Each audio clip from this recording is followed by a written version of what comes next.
There's the combo. There it is. And this one is over. Hi again, TJ Thompson here.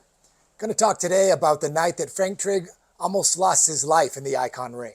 The year was 2007, and he was scheduled to fight Robbie Lawler. There was an incredible amount of tension pre-fight between the two fighters. There's a point in the weigh-in in which the two fighters, Trigg and Lawler, were asked to pose down.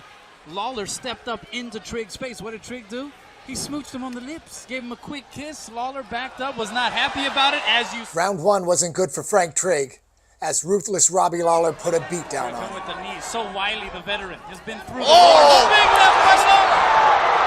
His eyes are wide open. Finish the job. Trigg falling to his back. Lawler trying to become the... They stand up again. Trigg's hands are low. There's a left from Lawler. Trigg is dazed. Lawler with the uppercut. Lawler smelling blood. Trigg goes down again. Oh, right in the nose with the knee. Which no one knew at the time, Trigg was already aspirating blood into his lungs. Can be incredibly dangerous. Though with Trigg's warrior spirit and immense talent, he was able to mount a comeback in the second round. Trigg going on the offensive. Trigg starting to connect, and he has a heavy hand. Trigg turning things around.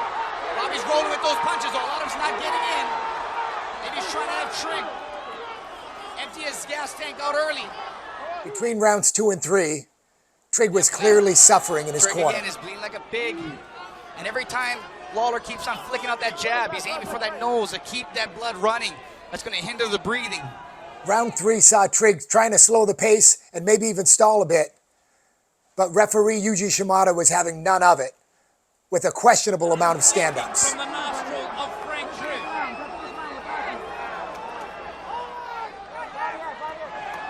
And Yuji will stand him up. Yuji Shimada. Can hit somebody's belt easily. Take the air out of him. It's like Robbie, I wonder if Robbie's a little gassed here. One of those stand-ups ending with an end-rounding huge uppercut by Robbie Lawler. Nice left hand that sneaks into the chin of Trigg.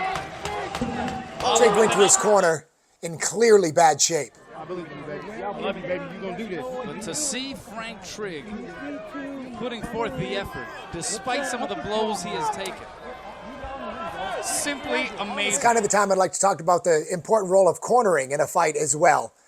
Clearly, sometimes a fighter has to be saved from himself. Guys like Trigg, many of the top fighters, the reason they get there is because they're so incredibly tough. This night, Trigg shouldn't have been let go on. Was it his corner's fault? I don't know. I mean, you talk about going out on the shield. It's all kind of romantic talk. But we are talking about guys' lives, guys' brains, and their futures. In the end, Trigg wasn't having any of it. He was going to go out anyway. And just a minute into round 4, Trigg comes back and this delivers happened. some punishment. There's the combo. There it is. And this one is over. Robbie Lawler returns to Icon. The combination of our rule set, officiating, and the warrior fighters we had in the ring created one of the greatest fights we've ever seen.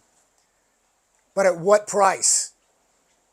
Trigg was taken out on a stretcher that night, spent the night in the ER, and almost died. I talked to Trigg recently about that fight, and he talked about the trauma that it caused. He didn't lose minutes or hours. He lost days of memory from that fight. He ended up fighting for a number of more years, but he said for the next year or year and a half, he couldn't train properly without getting headaches, though we didn't have a concussion protocol back then, and he trained through it.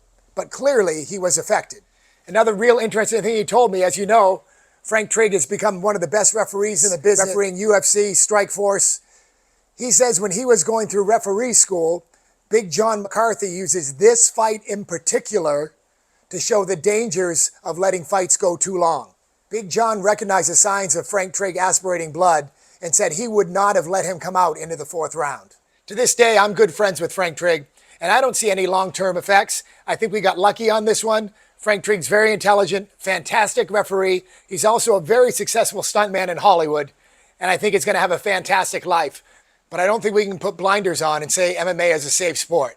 It's brutal. And as I said, I have mixed feeling these days watching it. I still love to see a war, but I can't help to think, what is this guy going to look like years down the road? Once again, thanks for tuning in. Go watch some of the other stories, like and share. I'm TJ Thompson. Let's watch the finish of this fight here.